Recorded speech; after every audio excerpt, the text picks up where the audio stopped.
Muito bem, então nós estamos chegando aqui no plano de Deus para todos os tempos. Estamos chegando no quarto período da história, onde temos abordado aqui o mapa bíblico.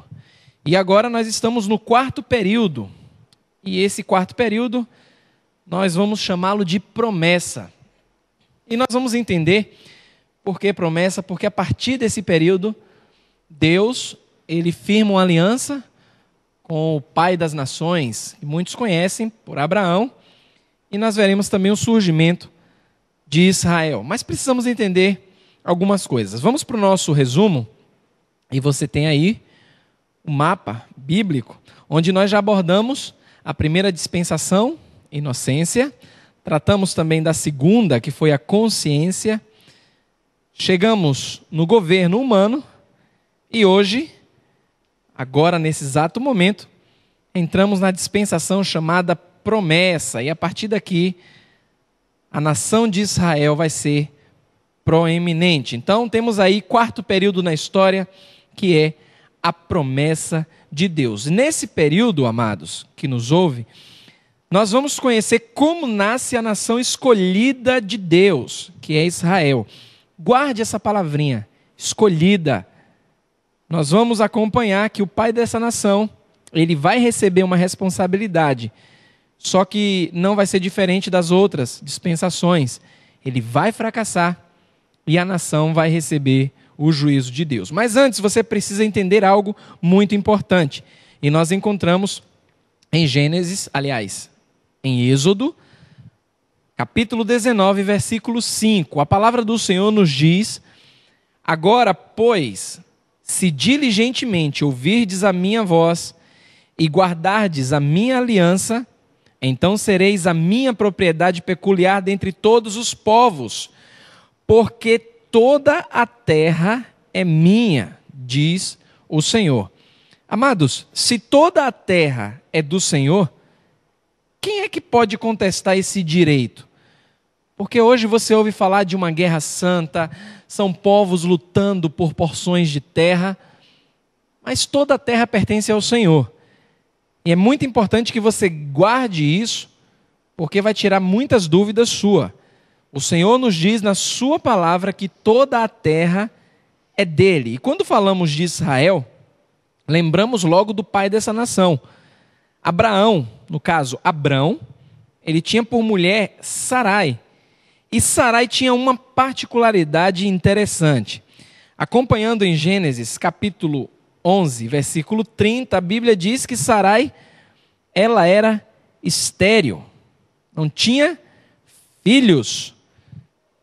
Agora, o Senhor, ele tem um chamado, e quando Deus ele tem o seu chamado, por mais que a situação ela pareça adversa, por mais que as circunstâncias sejam desfavoráveis, quando Deus chama, quando Deus tem um propósito para o seu povo, para o seu filho, ele vai cumprir. Então o que é que o Senhor faz? Ele chama Abraão, ele tem um chamado específico para Abrão. No capítulo 12, versículo 1 de Gênesis, a palavra do Senhor diz assim: ora, disse o Senhor a Abrão, sai da tua terra. Percebam que isso aí é uma ordem direta do Senhor. Não tem espaço para dúvidas, não há margem para dúvida. Deus diz, sai da tua terra. E ele continua, da tua parentela e da casa de teu pai. E olha só, e vai para a terra que te mostrarei. Mais uma vez nós temos aqui uma ordem direta do Senhor. E sobre ele, então, Deus estabelece um relacionamento.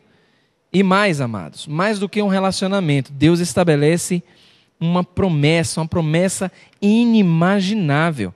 No versículo 2, a Bíblia diz assim: de ti farei uma grande nação, e mais, te abençoarei. E Deus não para por aí. Deus ele continua e diz: e te engrandecerei o nome, sê tu uma bênção. Amados, isso é tremendo, mas como fazer dele uma nação? Deus está dizendo, de ti farei uma nação. Lembra? Lembra a respeito de Sara, sua esposa?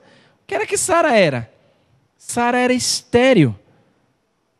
E se você, amados, acha que está velho demais, algumas pessoas ficam preocupadas porque não querem servir ao Senhor. Eu já cheguei numa certa idade, será que eu sou útil nos braços do Senhor?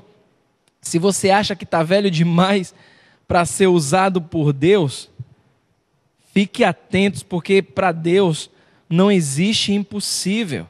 Se você acha que está velho demais para ser usado pelo Senhor, então leia comigo o versículo 4. Versículo 4 diz assim: partiu, pois, Abrão, como lhe ordenara o Senhor, e Ló foi com ele. E olha só, tinha Abrão 75 anos quando saiu de Harã. Então, amados, Abraão tinha a responsabilidade de morar na terra que Deus havia prometido a ele. Deus deu uma ordem direta, Deus deu as diretrizes. Deus, então, deu a responsabilidade. O que é que Abraão faz? Ele segue em frente. Versículo 5, a Bíblia diz: levou Abrão consigo a Sarai, sua mulher, e a Ló, filho de seu irmão, e todos os bens que haviam adquirido, e as pessoas que lhes acresceram em Harã. Partiram para a terra de Canaã e lá chegaram. Então temos aí uma responsabilidade dada por Deus a Abrão, que era justamente morar em Canaã. Essa era a responsabilidade que ele tinha, essa era a responsabilidade no quarto período da história, chamado promessa. Só que Abraão, ele tinha um probleminha, mas um probleminha sério. No versículo 6 de Gênesis 12, a Bíblia diz: atravessou Abraão a terra até Siquém, até o carvalho de Moré. Nesse tempo, os cananeus habitavam essa terra. Havia gente morando lá. E agora? O que fazer? Deus deu uma ordem. Foi uma surpresa para Abraão chegar numa terra onde já havia pessoas morando. É exatamente, amados, em momentos como esses, que a nossa fé é provada. A de Abrão foi provada, a de Sarai foi provada. Mas quem mandou ele ir? Foi Deus. É uma questão de confiar ou não. Se Deus mandou, ele tem que ir. Nós temos que confiar em Deus. No versículo 7, a Bíblia diz: apareceu o Senhor a Abrão e lhe disse: darei à tua descendência esta terra. Foi palavra do Senhor direta para Abrão. Mas como em qualquer época, as dificuldades sempre irão surgir, na vida de Abrão e Sarai e companhia não fora diferente. Sempre haverá dificuldades para aqueles que Deus quer usar. Olha o que diz, versículo 10. Havia fome naquela terra. E é aí que vai entrar o fracasso. É aí que muitas vezes nós fracassamos. Abraão, sabendo que havia fome naquela terra, pôde experimentar fome naquela terra. O que é que ele faz? Ele fracassa. E a Bíblia declara que ele desceu, pois, Abrão ao Egito, para ficar aí, porquanto era grande a fome na terra. Mas Deus tinha dito que daria Canaã a ele, não tinha nada que ir para o Egito. Independente do que acontecera, Deus estava com ele. Mas então ele fracassa e ele desce para o Egito. Mas fica a pergunta para você que nos ouve, nos assiste nesse DVD. Quando vem as dificuldades, o que é que você faz? Você continua obedecendo ao Senhor? Você continua seguindo firme para Canaã? Você se apega às promessas de Deus ou você se desespera? Você corre logo para o Egito? Num tapa, Abraão se esqueceu do que Deus lhe havia dito. Deus tinha dito que dele faria uma grande nação. Deus tinha dito que ele seria abençoado, que teria o nome engrandecido. Mas no momento de dificuldade, amados, o que é que nós fazemos muitas vezes? Nós nos esquecemos de todas as promessas do Senhor. Então ele fracassa, ele desce ao Egito. Em Gênesis 12, versículos de 11 a 13, a palavra diz que, e a partir de agora, ele passa por uma espécie de espiral descendente de pecado. Olha só, Gênesis 12, de 11 a 13. Quando se aproximava do Egito, quase ao entrar, disse a Sarai, sua mulher: ora, bem sei que és mulher de formosa aparência. Os egípcios, quando te virem, vão dizer: é a mulher dele, e me matarão, deixando-te com vida. Olha a proposta de Abrão. Dize, pois, que és minha irmã. Sabe o que é isso aqui? É indução ao erro. Muitas vezes fazemos isso. E ele continua: para que me considerem por amor de ti e por tua causa me conservem a vida. E acontece exatamente como Abrão presumiu. Olha os versículos 14 e 16. Tendo Abrão entrado no Egito, viram os egípcios que a mulher era sobremaneira formosa. Viram-na os príncipes de Faraó e gabaram-na junto dele. E a mulher foi levada para a casa de Faraó. Este, por causa dela, tratou bem a Abrão, o qual veio a ter ovelhas, bois, jumentos, escravos e escravas, jumentas e camelos. Amados, percebam que de tudo isso, diante de um pecado, diante de uma indução ao erro, pense que Abraão ficou frustrado com tudo isso, não. Ele tirou uma lasquinha disso tudo. Ele se aproveitou do momento. Não tenha dúvidas disso, mas Deus ele não compactua com isso. E muitas vezes pensamos que uma mentirinha boba, e muitos falam de mentirinha santa, que não tem nada demais. Tem sim, Deus não compactua com pecado algum. Deus não gosta disso, isso fere a santidade do Senhor. E aconteceu com Abraão no versículo 17. Porém o Senhor puniu a Faraó e a sua casa com grandes pragas, por causa de Sarai, mulher de Abrão. Olha agora o constrangimento, versículo 19 e 20. Olha que constrangimento desnecessário. Versículos 18 e 19. Diz assim a palavra: chamou, pois, Faraó a Abrão e lhe disse: que é isso que me fizeste? Por que não me disseste que ela era tua mulher? E me disseste ser tua irmã? Por isso a tomei para ser minha mulher. Agora, pois, eis a tua mulher, toma, vai-te. Não precisava ter passado por isso, mas o pecado é assim. Quando fazemos uma vez, se torna mais fácil fazer de novo. E pior, nos faz esquecer de Deus e das suas promessas. Abraão se esqueceu das suas promessas. Deus tinha dito para Abraão, disse a Abraão: Senhor Deus, que me haverás de dar se continuo sem filhos? E o herdeiro da minha casa é o Damasceno Eliezer. Disse mais Abrão: a mim não me concedeste descendência, e um servo nascido na minha casa será o meu herdeiro. Ele se esquece da promessa de Deus e começa a duvidar de que Deus teria capacidade para isso, mas Deus tinha dito que faria dele, de Abraão, de Sarai, uma grande nação. Mas como? Amados, em meio às dúvidas é que Deus se manifesta. Em meio às dificuldades, Deus se manifesta.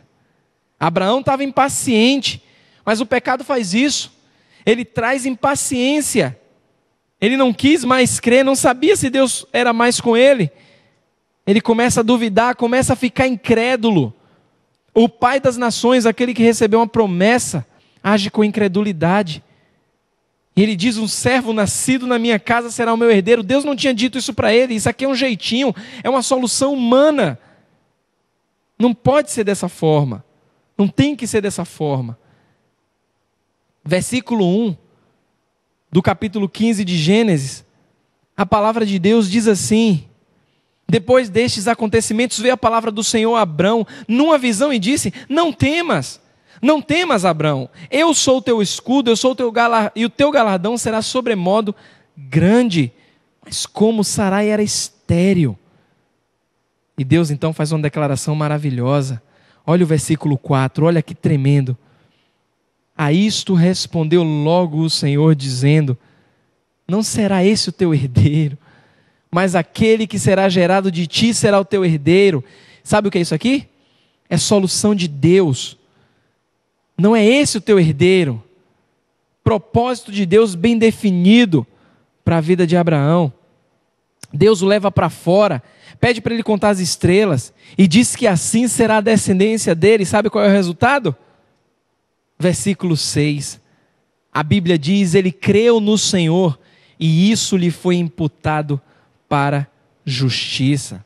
Mas lembre-se que ele foi incrédulo, que ele fracassou, que ele desceu ao Egito. Deus não compactua com o erro, Deus tinha dado uma ordem. Olha a promessa então que Deus faz. Então lhe foi dito, sabe com certeza que a tua posteridade será peregrina em terra alheia, e será reduzida à escravidão, e será afligida por 400 anos. Olha, isso aqui é promessa de Deus, e quando Deus faz uma promessa, Ele há de cumprir. Ele continua dizendo, em meio a tanto sofrimento que o povo iria passar, tem uma promessa. Mas também, diz o Senhor, eu julgarei a gente a que tem de sujeitar-se, e depois sairão com grandes riquezas, mesmo em meio às dificuldades, mesmo em meio às lutas, mesmo em meio às promessas de lutas que Deus traz para o teu povo, Ele também traz uma promessa de bênção. Nós cometemos muitos erros, mas Deus não abre mão de cuidar do seu povo. Você acha que mesmo com tamanhas promessas, Abraão não iria pecar de novo? Amados. No capítulo... eu quero continuar aqui, que ele continua trazendo promessa para Abraão. Ele diz no versículo 15, e tu irás para teus pais em paz, serás sepultado em ditosa velhice. Mesmo com tantos problemas que Abraão cometeu, mesmo diante dessa promessa, no capítulo 16, Abraão peca de novo em não confiar no Senhor. Ele dá ouvido à mulher. No versículo 2, ele vai pecar de novo. Ele acaba tendo um filho com Agar. Ele ri do Senhor. Mas Deus se esquece da promessa? Não. Sara também ri do Senhor. Afinal de contas, ela tinha 90 anos. Mas Deus mantém firme a sua aliança. Em Gênesis 17, 21, Ele mostra que a aliança dele permanece. Nós não podemos esquecer que Abraão fracassou descendo do Egito. Mas olha aí o que Deus diz, mesmo em meio a tantos fracassos. A minha aliança, porém, estabelecê-la-ei com Isaque, o qual Sara te dará à luz neste mesmo tempo. Não podemos nos esquecer que Abraão desceu ao Egito e com isso tem o juízo do Senhor. E qual foi o juízo? Êxodo, capítulo 1, versículos 13 e 14. A Bíblia diz assim: os egípcios com tirania faziam servir os filhos de Israel e lhes fizeram amargar a vida com dura servidão, em barro e em tijolos, e com todo o trabalho no campo, com todo o serviço em que na tirania os serviam. Então, chegamos aí ao final de mais uma etapa, de mais um período na história decretada pelo nosso Deus. Vimos governo humano, nós vimos que eles fracassaram, vimos as confusões, a confusão de línguas. Entramos então no quarto período da história e chamamos esse período de promessa. Mais uma vez, Deus deu a responsabilidade ao homem, que era morar na terra prometida, morar em Canaã. O homem fracassa. Eles vão para o Egito e com isso vem o juízo de Deus, que foi a escravidão. Então fechamos aí o quarto período na história de Deus, desse mapa bíblico, que foi a promessa. Deus abençoe mais e mais a sua vida.